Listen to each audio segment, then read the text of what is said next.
Hey, this is Yusef versus the Gassman. Good old-fashioned ladder game. SCV ready. Additional supply depots required. So obviously I won't have much to say until about 6 minutes in. We'll just sit back on camera lock and watch what happens. SCV ready. Second racks before orbital. That's going to end up delaying your orbital. See? Now you can't make your orbital.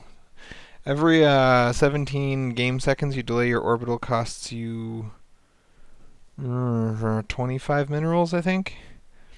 So basically every second you delay is $1.50. So delaying your orbital is always naughty.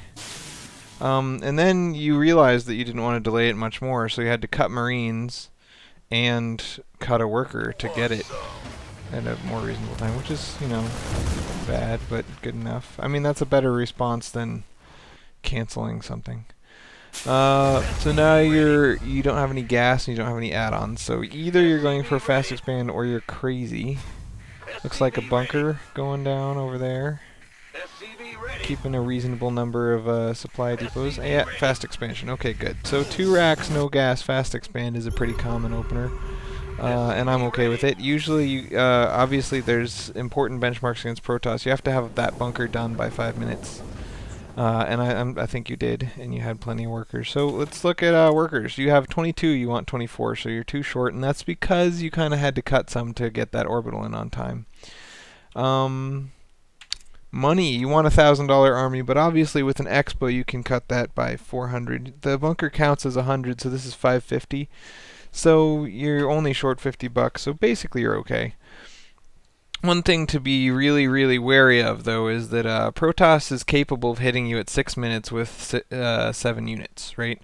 7 units at 6 minutes is 175 times 7 is $1,200-ish worth of crap. So 1 bunker and an extra 4 Marines, if he came with 7 Stalkers, for example, or 6 Stalkers and Guardian Shield, it'll work if you have 5 or more SCVs nearby to repair. But in this specific situation where your SCVs are really far away, you have no indication of when he comes, like you're not going to spot him coming, he would just come up here, Guardian Shield, move right into here, maybe lose a Stalker or 2, knock down your bunker, knock down all these Marines, and then you lose the game. So be very careful about this. This is why the 2 racks fast expand against Protoss. Usually you see that second bunker go up really quick.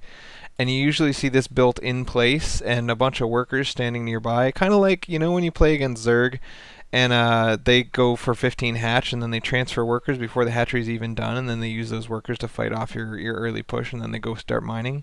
It's like that. Your workers are going to have to walk over here anyway, so why not have them walk a little bit early and then just be used to survive any sort of 6 to 7 minute pressure, and then start mining as soon as this is done at 6.5 minutes. It's, you know, 20 seconds of having 6 idle workers. It's not the end of the world, and it will save your life. You really don't want to die because you didn't do that.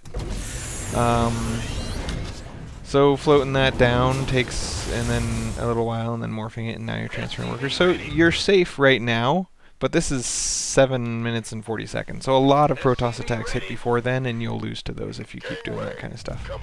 Now we got the factory and the starport. That's good. 2 racks factory starport is a great kind of distribution of buildings. But you got to make sure to use these, because right now your entire army is 10 Marines and a Marauder. And at 8 minutes, he can have 2 Void Rays and 7 Stalkers and 2 Sentries, and he would, again, just utterly dominate you. Especially because now, the later into the game you get, the more likely it is he'll have enough Sentries with enough energy to prevent you from doing any repair.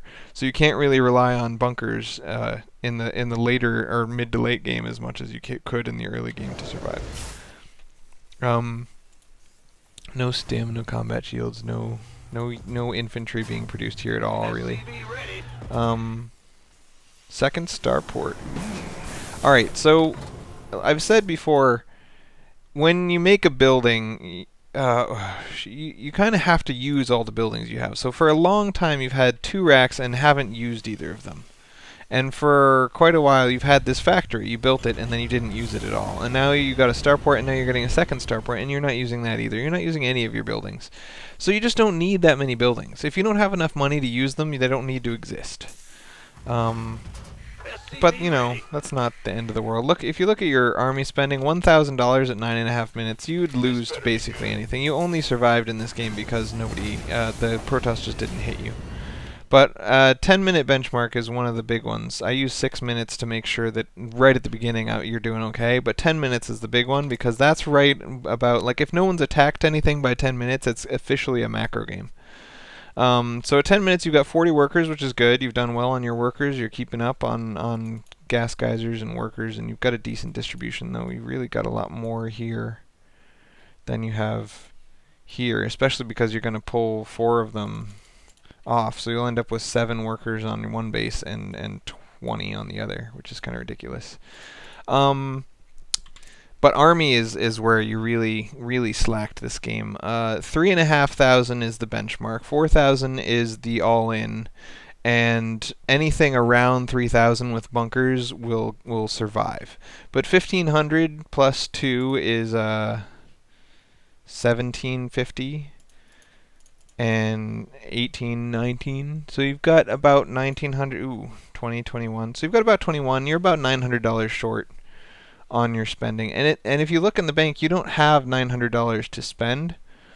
So you might be wondering, well, if I'm $900 short and I don't have $900, what the hell are you talking about, right? I did okay on workers. I have enough money. Why is it not even possible for me to get the army that I need? And the reason is that you queued this shit up.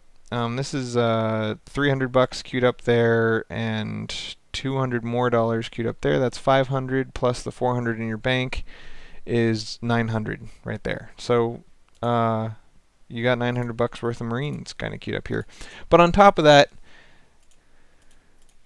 all of the builds that get you $3,500 have between 3 and 4 buildings. There are no builds that have 5 buildings that can get you there because it's just too expensive to spend another $250 on an extra building.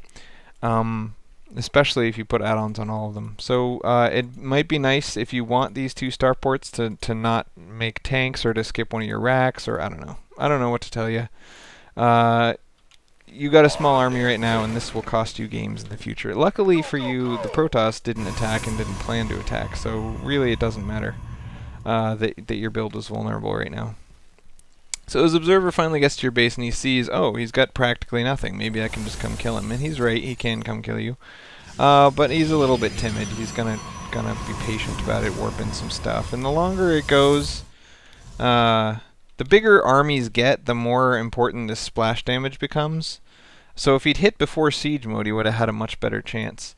Also, when it was 2,000 or 3,000 against 2,000, that's a much better advantage than 3,500 against 27. So this battle might go okay with you, especially since your SCVs are so close by. It really depends on how well he spreads out to avoid tank damage and how he uses these sentries, because sentries as fighters are terrible, but if you use them right, they can do cool stuff. Anyway, I guess I'll have to pause and resume later because I got a phone